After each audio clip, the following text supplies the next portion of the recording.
Y ahora vamos a hablar de otra emoción que en nuestras familias es bastante recurrente. Vamos a hablar de la frustración. Y vamos a hablar de la frustración en cuanto a nosotros. Como hemos empezado por nosotros, como esta lección es un poco empieza por ti, estas emociones con las que estamos trabajando se refieren a nosotros. Tendremos oportunidad después de ver qué hacemos con los niños, aunque esto ya te da muchas pistas de lo que tú puedes hacer también con tus hijos o con tus hijas. ¿Por qué? Porque cuando sabes manejar lo que hay dentro de ti, cuando sabes manejar las emociones, cuando entiendes el mensaje que traen, entonces puedes entender mucho mejor a los otros, niños incluidos, y también saber qué puedes hacer con ellos. Pero aún así lo veremos con más detalle más adelante. Ahora vamos a centrarnos en ti y en esa frustración que sientes cuando llegáis tarde al colegio y es la séptima vez que le pones los calcetines porque le molesta la costura. Cuando tienes que salir a hacer la compra y no hay manera de que salga de casa porque está entretenido en una cosa, en otra, al final se enfada y bueno, se os arma una situación difícil. O cuando le llamas para venir a comer y está jugando y no quiere dejar de hacerlo. O cuando toca hacer los deberes y te dice, no pienso hacerlos. Etc, etc, etc, ¿no? ¿Vale? Hay muchas situaciones a lo largo de nuestro día a día que nos producen frustración. Y estar en un constante estado de frustración nos genera, bueno, pues otras emociones aliadas como enfado, como tristeza, quizá cada uno las suyas, ¿no? Pero nos hace un buen cóctel esta frustración sostenida. Por lo tanto, tenemos que aprender a bajar esos niveles de frustración. Y vamos a ver cómo podemos hacerlo. Lo primero que tienes que hacer es entender lo que hay debajo de las situaciones. No podemos seguir juzgando las acciones de nuestros hijos, sus comportamientos, con las premisas que nos ha vendido la sociedad o que tienen otras familias que no son intensas. Esto tenemos que desterrarlo y tenemos que aprender a entender qué es lo que hay debajo, cómo está funcionando ese interior de tu hijo o de tu hija, qué es lo que está sintiendo, qué es lo que está pasando ahí, para que haya esas respuestas. Por ejemplo, os cuento que el otro día hablaba con una mamá con la que estaba trabajando y bueno, tenían problemas importantes a la hora de hacer los deberes y al final, bueno, acababan en una lucha de poder, enfadados, era, bueno, bastante difícil, ¿no? A través de unas pautas, de ir, bueno, trabajando un poquito con la mamá, bueno, pues todo eso empezó a mejorar. Pero, sin embargo, un día, bueno, pues me dijo, ya, pero es que tenía que hacer un trabajo y yo llevaba toda la semana recordándoselo. Y es que pasa de todo, es que pasa de todo. Estamos dándole un sentido a esa situación que, pensad bien, ¿dónde nos va a colocar? ¿Comprensión, empatía, entendimiento? No. Nos va a colocar en estoy hasta las narices, no aguanto más, ¿por qué tienes que estar haciendo esto? Etcétera, etcétera, etcétera. O sea, que nos va a llevar ¿a dónde? A una lucha de poder. Y sentir todo esto también nos deja sin recursos, nos deja sin la posibilidad de buscar herramientas o ideas desde el entendimiento. Así que lo que yo hice con esta mamá fue decirle, vale, vamos a dejar de lado esto de que pasa de todo, vamos a dejarlo de lado. Y vamos a ver qué es lo que hay ahí dentro. ¿Qué puede estar ocurriendo? Quizás esta asignatura la deteste, no le guste nada. Y me diréis, bueno, pero eso no significa que no tenga que hacer el trabajo, por supuesto. Pero ¿cómo podemos ayudarle o motivarle a que haga ese trabajo enfrentándonos a él y en medio de una guerra? No. Podemos entender y decir, ostra, a lo mejor esta asignatura no te gusta nada. ¿Qué es lo que pasa? Vamos a tirarle un poquito de la lengua. ¿Por qué no te apetece hacer este trabajo? Vamos a tirarle de la lengua, vamos a ver que se exprese, que nos cuente. Esto, por supuesto, con niños mayores. ¿Qué es lo que está pasando ahí debajo? Y si lo que pasa es que le aburre muchísimo, pues a lo mejor podemos ayudarle nosotros motivándole con alguna otra forma distinta de hacer las cosas. A lo mejor podemos hablar con la profesora y explicarle lo que está pasando. Hay diversas cosas que podemos hacer. Si está desmotivado, bueno, pues quizás podamos motivarle. Si le está costando hacer el trabajo porque es un trabajo que no va con sus capacidades, si por ejemplo el niño es más visual y el trabajo, bueno, pues lo tiene que hacer desde leerse un montón de cosas y eso no le gusta, o quizás no le gusta tener que escribir tanto, vamos a ayudarle a ver esa tarea desde vídeos, por ejemplo. Afortunadamente tenemos vídeos de YouTube, o sea, podemos buscar una forma que sea más visual en este caso, si fuese así la situación, y podemos ir buscando cositas, ¿no? Por supuesto, esto sería genial poder tener a sus profesores como aliados, ¿no? Por supuesto, sería genial el que pudiesen tener en cuenta cómo motivar a los chicos o cómo lograr acercarse más hacia sus talentos y poder aprender las cosas desde sus talentos. Yo soy partidaria de esto, pero no es algo que podamos encontrar muy a menudo en los colegios, sinceramente. Así que desde casa nosotros tenemos que hacer lo que podamos. Mi hijo mayor, por ejemplo, le encanta la historia, pero más que leérsela en el libro de texto, que le resulta aburrido, lo que hace es coger y verse vídeos.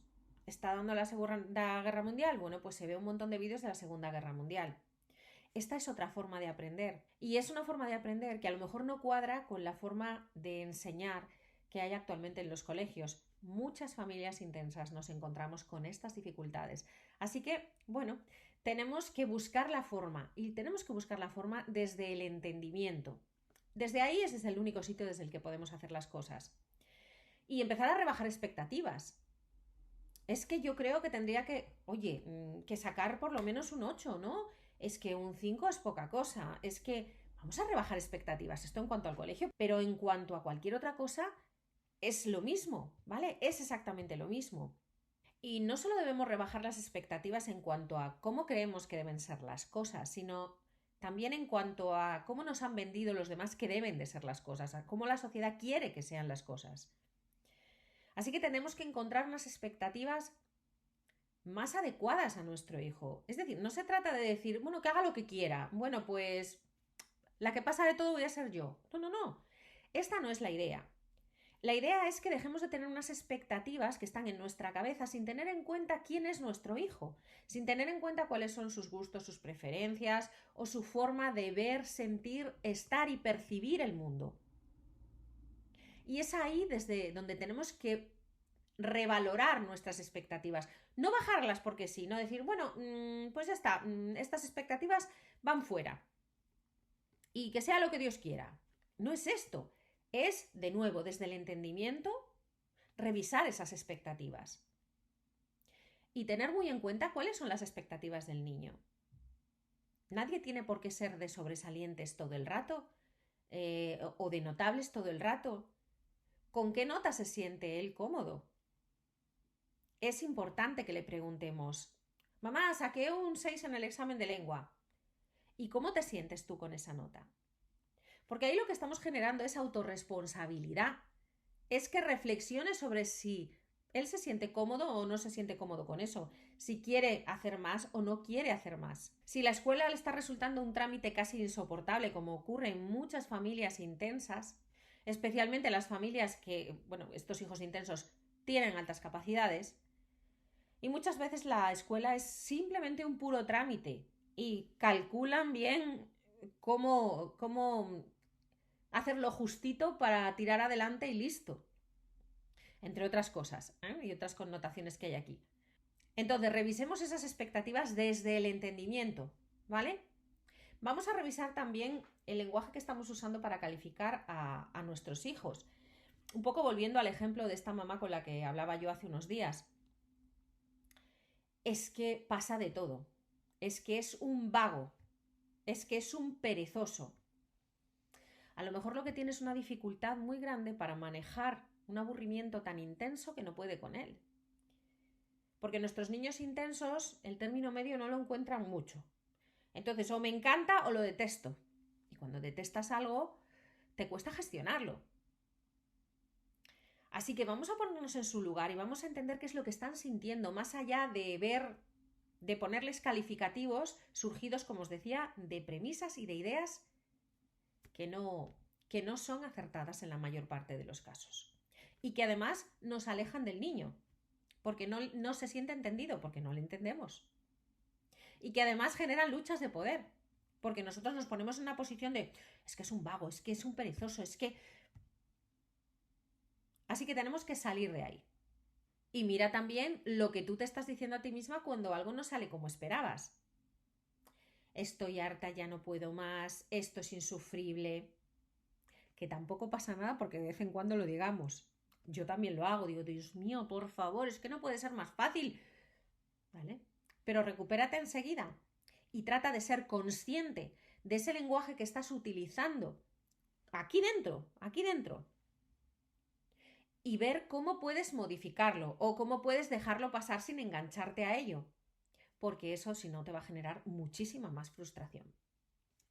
Bueno, ¿qué más? Rebaja el estrés. Esto es algo que vamos a hablar también de ello detenidamente porque el estrés es algo que afecta mucho a nuestras familias y por supuesto está afectando a esta frustración también. Así que vamos a ir buscando formas de rebajar el estrés. Ve pensando en algunas, que yo ya te iré ofreciendo ideas. Haz solo lo que puedas, porque otra de las causas de frustración es, Dios mío, no puedo atenderlo todo. ¿Cómo hago? No, tengo que llegar a todo. Tengo que llegar a todo. Y la verdad es que en nuestras familias solo el hecho de tratar de que las rutinas del día a día, los cambios que hay, estos pequeños cambios en el día a día, que hablo de, pues eso, cuando nos levantamos, cuando nos acostamos, cuando tenemos que ir al cole, estas pequeñas transiciones, ¿no? Eso, pequeños cambios del día a día ya son una carga grande porque nos cuesta mucho trabajo. Y después, bueno, pues explosiones emocionales.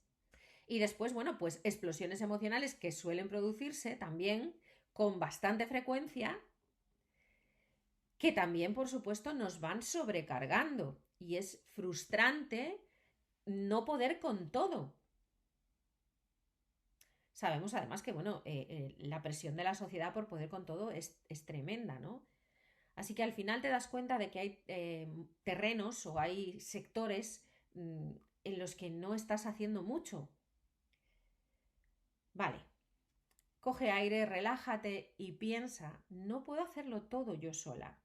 Si no tienes ayuda, pues tendrás que ir atacando cada sector como puedas o dedicar un tiempo. Bueno, pues yo, por ejemplo, utilizo los veranos para trabajar algunas cosas que me parecen importantes y que no he podido estar trabajando durante todo el año. Si hay alguna rutina que, o sea, a lo largo del año escolar ha sido una debacle y no has podido con ella, bueno, pues, ¿qué tal en unas vacaciones ocuparte de eso con más tranquilidad, ya que no tienes otras?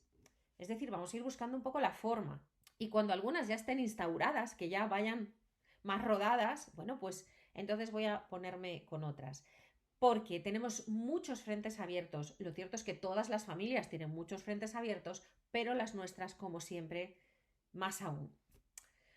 Así que ve poco a poco, no tienes que hacerlo todo, ve buscando la forma de ir introduciendo cosas poco a poco, cuando otras mejoren, cuando tengas un poco más de tiempo y otras ya no estén. Por ejemplo, en el año escolar, durante las vacaciones hay algunas que ya no están, como tener que ir al cole, levantarse, tener que ir al cole, entonces podemos tratar de trabajar otro tipo de cosas. Yo os decía, por ejemplo, este verano pasado, lo que traté de trabajar con ellos fueron un poco las labores en casa, el ayudar en casa, el que se hiciesen responsables de eso, porque teníamos más tiempo y no teníamos que estar tan pendientes de todo lo que trae el año escolar.